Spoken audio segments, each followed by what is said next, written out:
تلك الرسل فضلنا بعضهم على بعض منهم من كلم الله ورفع بعضهم درجات وآتينا عيسى ابن مريم البينات وأيدناه بروح القدس ولو شاء الله ما اقتتل الذين من بعدهم من بعد ما جاءتهم البينات ولكن اختلفوا فمنهم من آمن ومنهم من كفر ولو شاء الله ما اقتتلوا ولكن الله يفعل ما يريد. يا أيها الذين آمنوا أنفقوا مما رزقناكم من قبل أن يأتي يوم لا بيع فيه ولا خلة ولا شفاعة والكافرون هم الظالمون. الله لا إله إلا هو الحي القيوم لا تأخذه سنة ولا نوم له ما في السماوات وما في الأرض من ذا الذي يشفع عنده إلا بإذنه يعلم ما بين أيديهم وما خلفهم ولا يحيطون بشيء من علمه إلا بما شاء وسع كرسيه السماوات والأرض ولا يؤوده حفظهما وهو العلي العظيم. لا إكراه في الدين قد تبين الرشد من الغي فمن يكفر بالطاغوت ويؤمن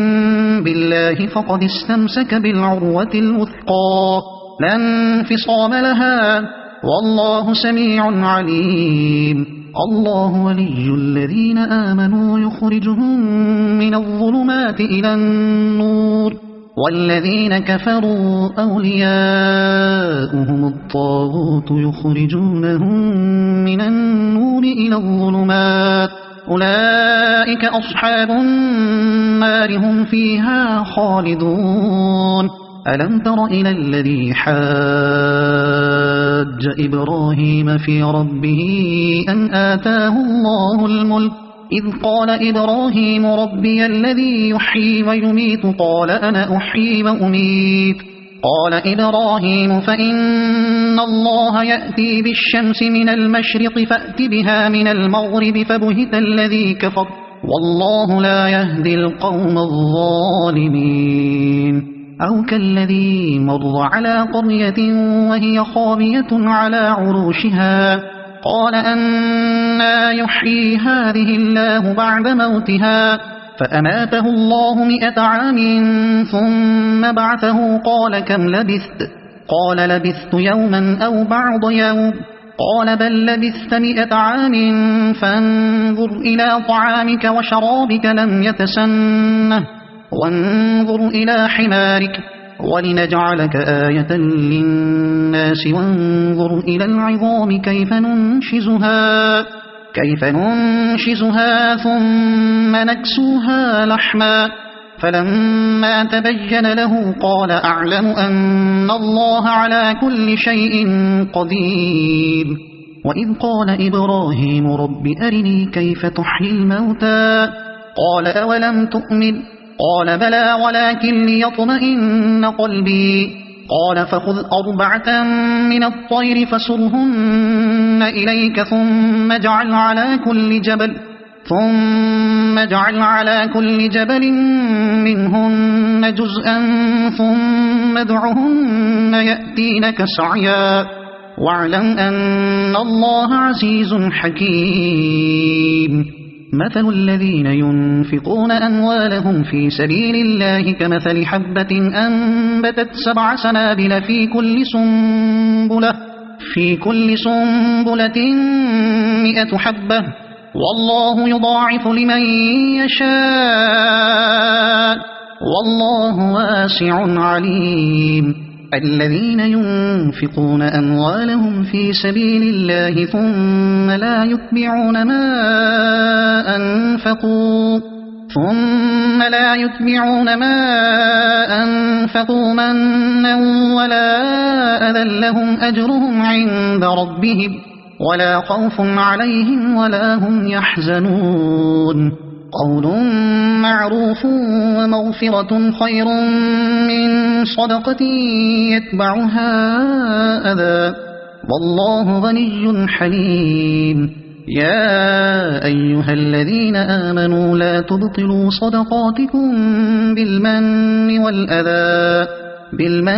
والأذى كالذي ينفق ماله رئاء الناس ولا يؤمن بالله واليوم الآخر فمثله كمثل صفوان عليه تراب فأصابه وابل فتركه صلدا لا يقدرون على شيء مما كسبوا والله لا يهدي القوم الكافرين ومثل الذين ينفقون أموالهم ابتغاء مرضات الله وتثبيتا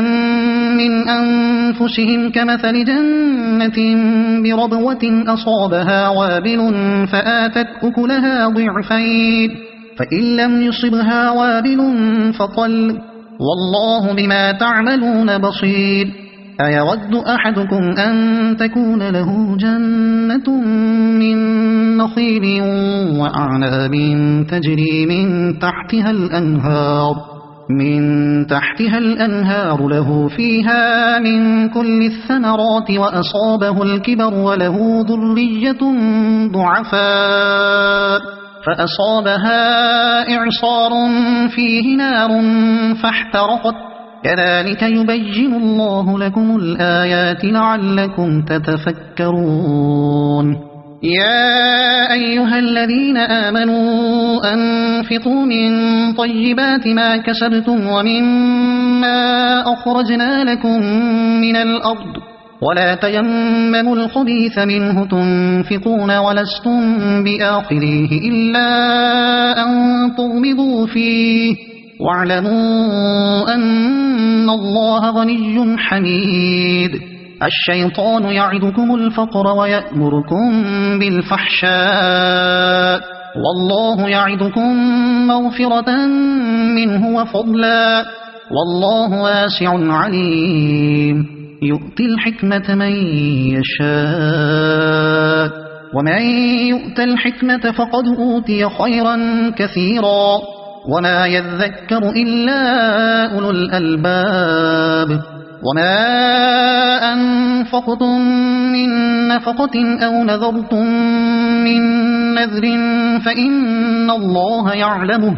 وما للظالمين من أنصار إن تبدوا الصدقات فنعما هي وإن تخفوها وتؤتوها الفقراء فهو خير لكم ويكفر عنكم من سيئاتكم والله بما تعملون خبير ليس عليك هداهم ولكن الله يهدي من يشاء وما تنفقوا من خير فلأنفسكم وما تنفقون إلا ابتغاء وجه الله وما تنفقوا من خير يوفى إليكم وأنتم لا تظلمون للفقراء الذين أحصروا في سبيل الله لا يستطيعون ضربا في الأرض يحسبهم الجاهل أغنياء من التعفف تعرفهم بسيماهم لا يسألون الناس إلحافا وما تنفقوا من خير فإن الله به عليم الذين ينفقون أموالهم بالليل والنهار سرا وعلانية فلهم أجرهم عند ربهم ولا خوف عليهم ولا هم يحزنون الذين يأكلون الربا لا يقومون إلا كما يقوم الذي يتخبطه الشيطان من المس ذلك بأنهم قالوا إنما البيع مثل الربا وأحل الله البيع وحرم الربا فمن جاءه موعظة من ربه فانتهى فله ما سلف وأمره إلى الله ومن عاد فأولئك أصحاب النار هم فيها خالدون يمحق الله الربا ويربي الصدقات والله لا يحب كل كفار أثيم إن الذين آمنوا وعملوا الصالحات وأقاموا الصلاة وآتوا الزكاة لهم أجرهم عند ربهم ولا خوف عليهم ولا هم يحزنون يا أيها الذين آمنوا اتقوا الله وذروا ما بقي من الربا إن كنتم مؤمنين فإن لم تفعلوا فأذنوا بحرب من الله ورسوله وإن تبتم فلكم رؤوس أموالكم لا تظلمون ولا تظلمون وإن كان ذو عسرة فنظرة إلى ميسرة وأن تصدقوا خير لكم إن كنتم تعلمون واتقوا يوما ترجعون فيه إلى الله ثم توفى كل نفس ما كسبت وهم لا يظلمون يا أيها الذين آمنوا إذا تداينتم بدين إلى أجل مسمى فاكتبوه وليكتب بينكم كاتب بالعدل ولا يأب كاتب أن يكتب كما علمه الله فليكتب وليملل الذي عليه الحق وليتق الله ربه ولا يبخس منه شيئا فإن كان الذي عليه الحق سفيها أو ضعيفا أو لا يستطيع أن يمله فليملل وليه بالعدل واستشهدوا شهيدين من رجالكم فإن لم يكونا رجلين فرجل وامرأتان ممن ترضون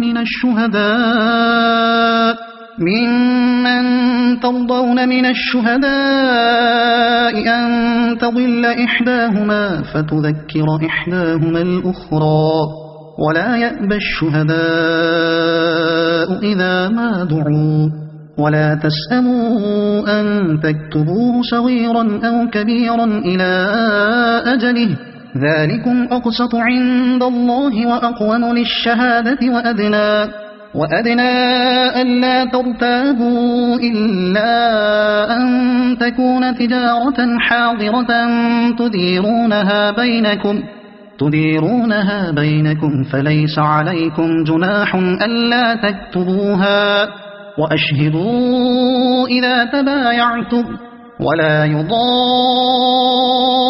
كاتب ولا شهيد وإن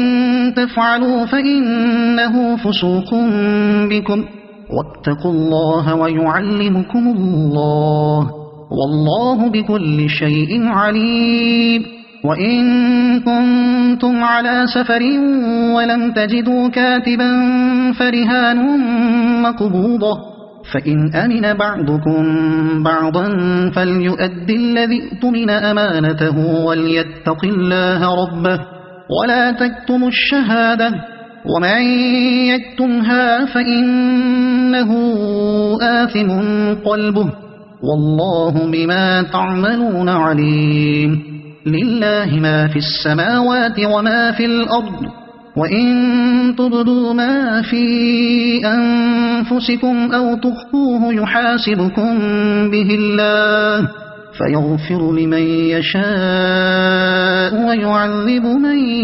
يشاء والله على كل شيء قدير آمن الرسول بما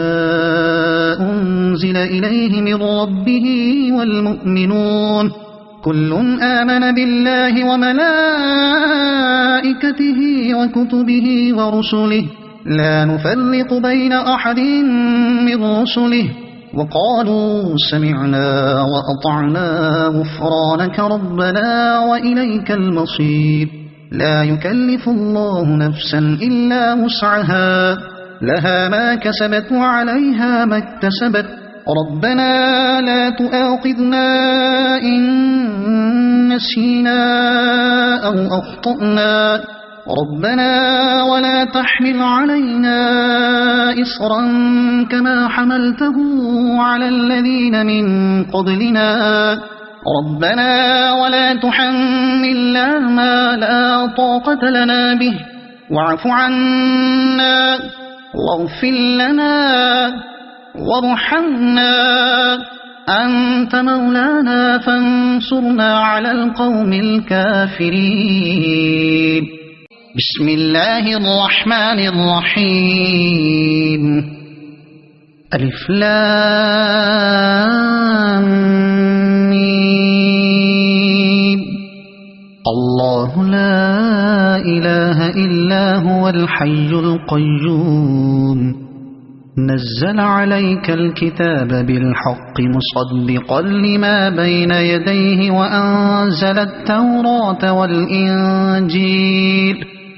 من قبل هدى للناس وأنزل الفرقان إن الذين كفروا بآيات الله لهم عذاب شديد والله عزيز ذو انتقام إن الله لا يخفى عليه شيء في الأرض ولا في السماء هو الذي يصوركم في الأرحام كيف يشاء لا إله إلا هو العزيز الحكيم هو الذي أنزل عليك الكتاب منه آيات محكمات هن أم الكتاب وأخر متشابهات فأما الذين في قلوبهم زيغ فيتبعون ما تشابه منه ابتغاء الفتنة وابتغاء تأويله وما يعلم تأويله إلا الله والراسخون في العلم يقولون آمنا به كل من عند ربنا وما يذكر إلا أولو الألباب ربنا لا تزغ قلوبنا بعد إذ هديتنا وهب لنا من لدنك رحمة إنك أنت الوهاب ربنا إنك جامع الناس ليوم لا ريب فيه إن الله لا يخلف الميعاد إن الذين كفروا لن تغني عنهم أموالهم ولا أولادهم من الله شيئا وأولئك هم وقود النار كدأب آل فرعون والذين من قبلهم كذبوا بآياتنا فأخذهم الله بذنوبهم والله شديد العقاب قل للذين كفروا ستغلبون وتحشرون إلى جهنم وبئس المهاد قد كان لكم آية في فئتين التقتا فئة تقاتل في سبيل الله وأخرى كافرة يرونهم مثليهم رأي العين والله يؤيد بنصره من يشاء إن في ذلك لعبرة لأولي الأبصار زين للناس حب الشهوات من النساء والبنين والقناطير المقنطرة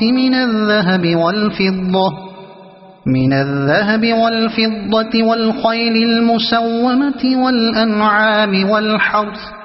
ذلك متاع الحياة الدنيا والله عنده حسن المآب قل أنبئكم بخير من ذلكم للذين اتقوا عند ربهم جنات تجري من تحتها الأنهار خالدين فيها وأزواج مطهرة ورضوان من الله والله بصير بالعباد الذين يقولون ربنا إننا آمنا فاغفر لنا ذنوبنا وقنا عذاب النار الصابرين والصادقين والقانتين والمنفقين والمستغفرين بالأسحار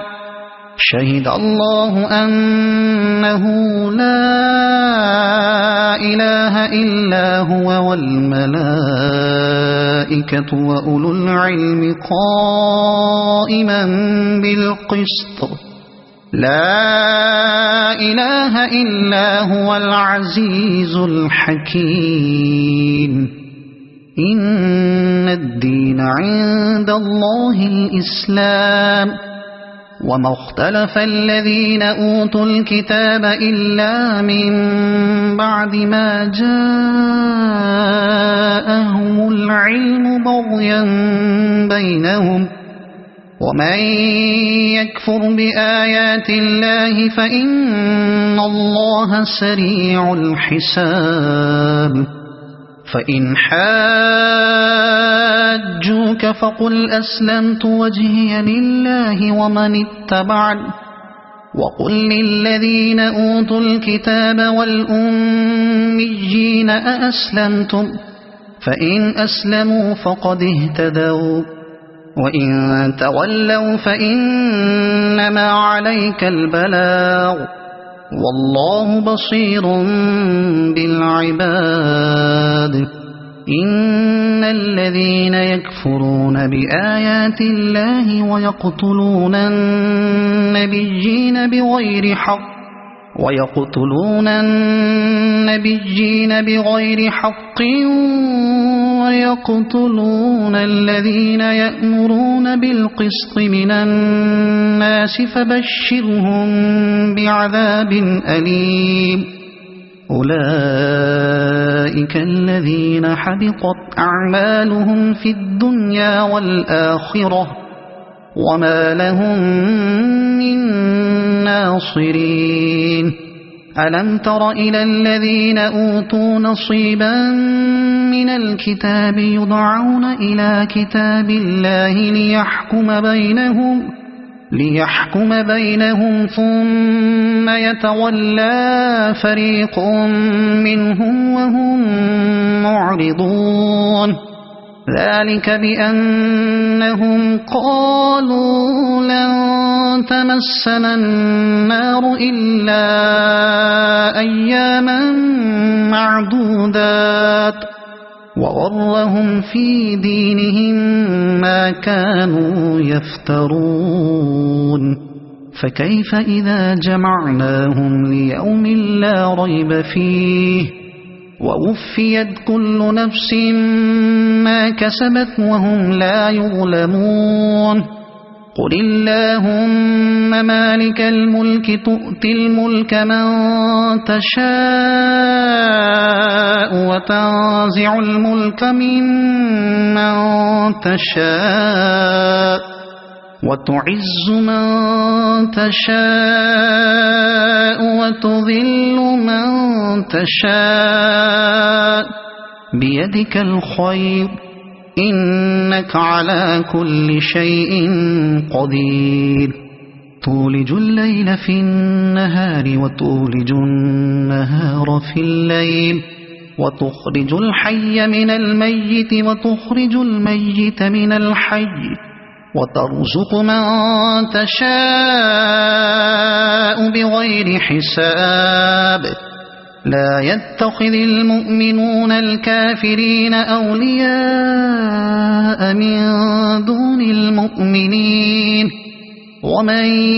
يفعل ذلك فليس من الله في شيء إلا أن تتقوا منهم تقاه ويحذركم الله نفسه وإلى الله المصير قل إن تخفوا ما في صدوركم أو تبدوه يعلمه الله ويعلم ما في السماوات وما في الأرض والله على كل شيء قدير يوم تجد كل نفس ما عملت من خير محضرا وما عملت من سوء تود لو أن بينها وبينه أمدا بعيدا ويحذركم الله نفسه والله رؤوف بالعباد قل إن كنتم تحبون الله فاتبعوني يحببكم الله ويغفر لكم ذنوبكم والله غفور رحيم قل أطيعوا الله والرسول فإن تولوا فإن الله لا يحب الكافرين إن الله اصطفى آدم ونوحا وآل إبراهيم وآل عمران على العالمين ذرية بعضها من بعض والله سميع عليم إذ قالت امرأة عمران رب إني نذرت لك ما في بطني محررا فتقبل مني إنك أنت السميع العليم فلما وضعتها قالت رب إني وضعتها أنثى والله أعلم بما وضعت وليس الذكر كالأنثى وإني سميتها مريم وإني أعيذها بك وذريتها من الشيطان الرجيم فتقبلها ربها بقبول حسن وأنبتها نباتا حسنا وكفلها زكريا كلما دخل عليها زكريا المحراب وجد عندها رزقا قال يا مريم أنى لك هذا قالت هو من عند الله إن الله يرزق من يشاء بغير حساب هنالك دعا زكريا ربه قال رب هب لي من لدنك ذرية طيبة إنك سميع الدعاء فنادته الملائكة وهو قائم يصلي في المحراب أن الله يبشرك بيحيى مصدقا بكلمة من الله وسيدا وحسورا ونبيا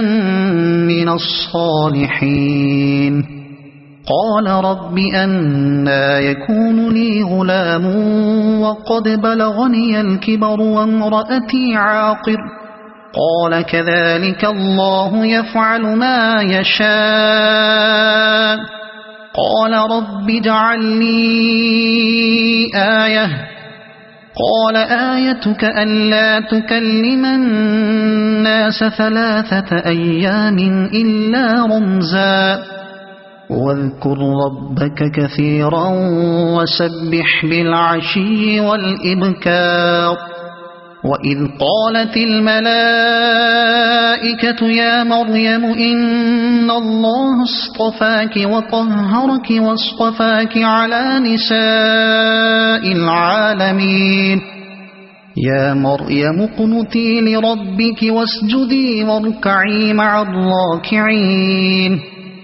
ذلك من أنباء الغيب نوحيه إليك وما كنت لديهم إذ يلقون أقلامهم أيهم يكفل مريم وما كنت لديهم إذ يختصمون. إذ قالت الملائكة يا مريم إن الله يبشرك بكلمة منه اسمه المسيح عيسى بن مريم وجيها في الدنيا والآخرة ومن المقربين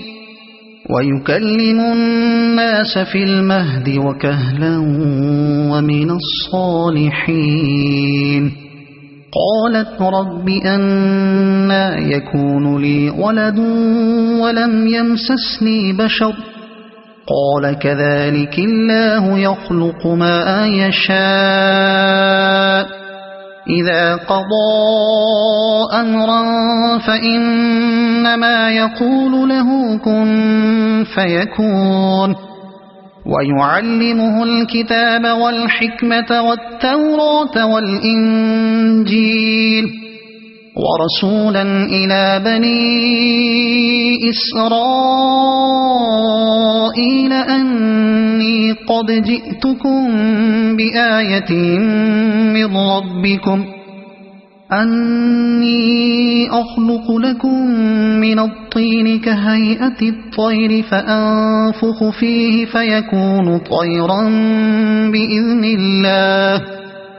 وأبرئ الأكمه والأبرص وأحيي الموتى بإذن الله وأنبئكم بما تأكلون وما تدخرون في بيوتكم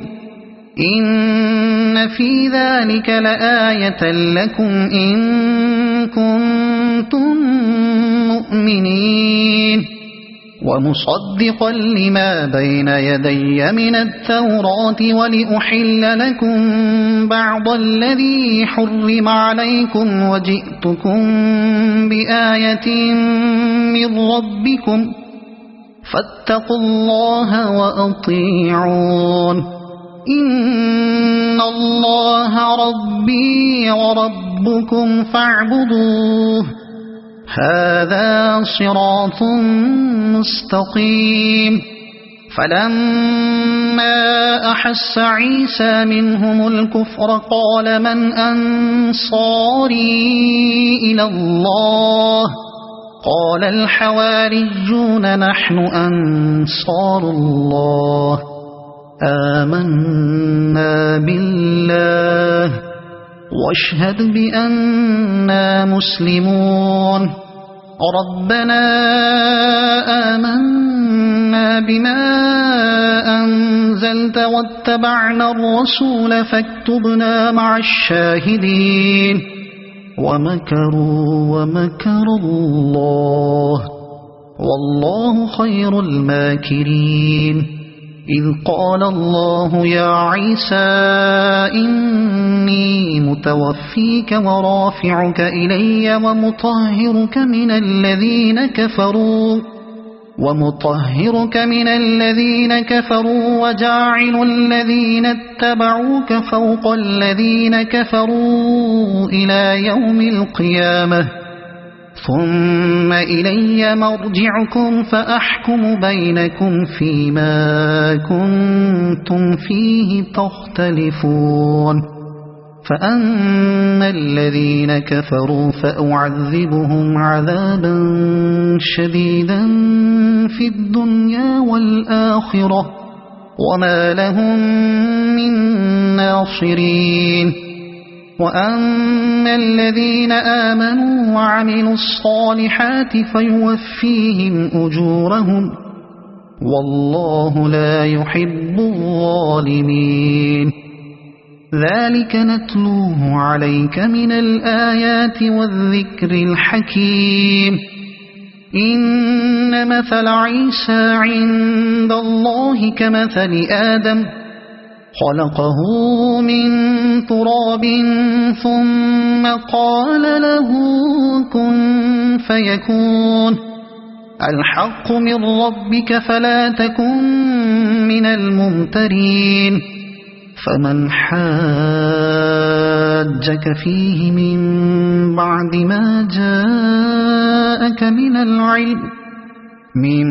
بعد ما جاءك من العلم فقل تعالوا ندع أبناءنا وأبناءكم ونساءنا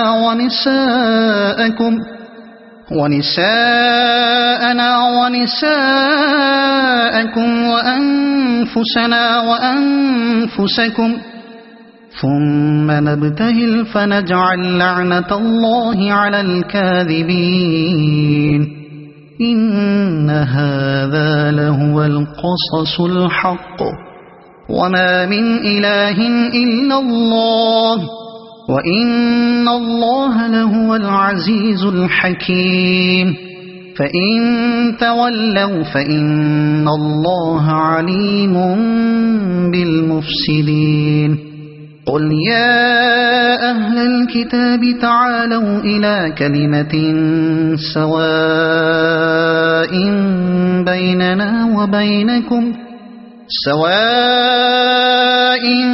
بيننا وبينكم ألا نعبد إلا الله ولا نشرك به شيئا ولا يتخذ بعضنا بعضا أربابا من دون الله فإن تولوا فقولوا اشهدوا بأننا مسلمون يا أهل الكتاب لم تحاجون في إبراهيم وما أنزلت التوراة والإنجيل إلا من بعده أفلا تعقلون ها أنتم هؤلاء حاججتم فيما لكم به علم فلم تحاجون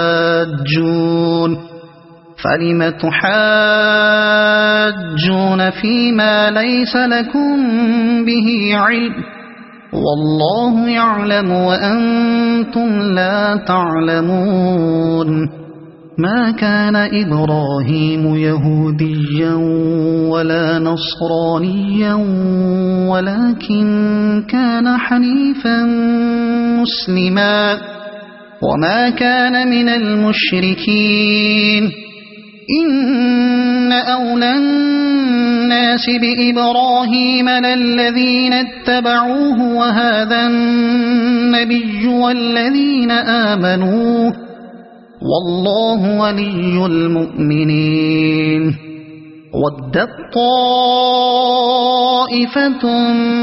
من أهل الكتاب لو يضلونكم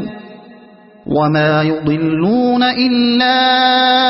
أنفسهم وما يشعرون يا أهل الكتاب لم تكفرون بآيات الله وأنتم تشهدون يا أهل الكتاب لم تلبسون الحق بالباطل وتكتمون الحق وأنتم تعلمون وقالت طائفة من أهل الكتاب آمنوا بالذي أنزل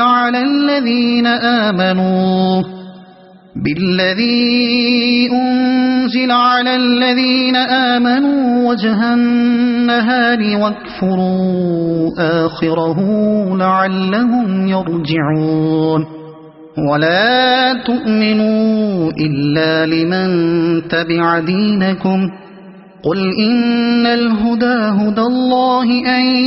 يؤتى أحد مثل ما أوتيتم أو يحاجوكم عند ربكم قل إن الفضل بيد الله يؤتيه من يشاء والله واسع عليم يختص برحمته من يشاء والله ذو الفضل العظيم ومن أهل الكتاب من إن تأمنه بقنطار يؤده إليك ومنهم من إن تأمنه بدينار لا يؤده إليك إلا ما دمت عليه قائما ذلك بأنهم قالوا ليس علينا في الأميين سبيل ويقولون على الله الكذب وهم يعلمون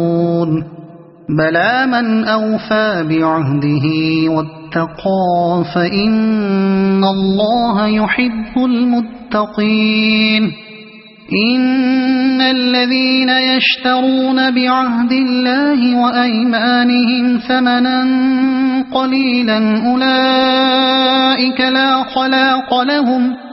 أولئك لا خلاق لهم في الآخرة ولا يكلمهم الله ولا ينظر إليهم يوم القيامة ولا يزكيهم ولهم عذاب أليم وإن منهم لفريقا يلؤون ألسنتهم بالكتاب لتحسبوه من الكتاب وما هو من الكتاب ويقولون هو من عند الله وما هو من عند الله ويقولون على الله الكذب وهم يعلمون ما كان لبشر أن يؤتيه الله الكتاب والحكم والنبوة ثم يقول للناس كونوا عبادا لي من دون الله ولكن كونوا ربانيين بما كنتم تعلمون الكتاب وبما كنتم تدرسون ولا يأمركم أن تتخذوا الملائكة والنبيين أربابا أيأمركم بالكفر بعد إذ أنتم مسلمون وإذ أخذ الله ميثاق النبيين لما آتيتكم من كتاب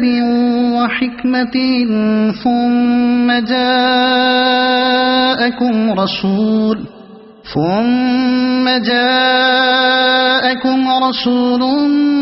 مصدق لما معكم لتؤمنن به ولتنصرنه قال أأقررتم وأخذتم على ذلكم إصري قالوا أقررنا قال فاشهدوا وأنا معكم من الشاهدين فمن تولى بعد ذلك فأولئك هم الفاسقون أفغير دين الله يبغون وله أسلم من في السماوات والأرض طوعا وكرها وإليه يرجعون قل آمنا بالله وما أنزل علينا وما أنزل على إبراهيم وإسماعيل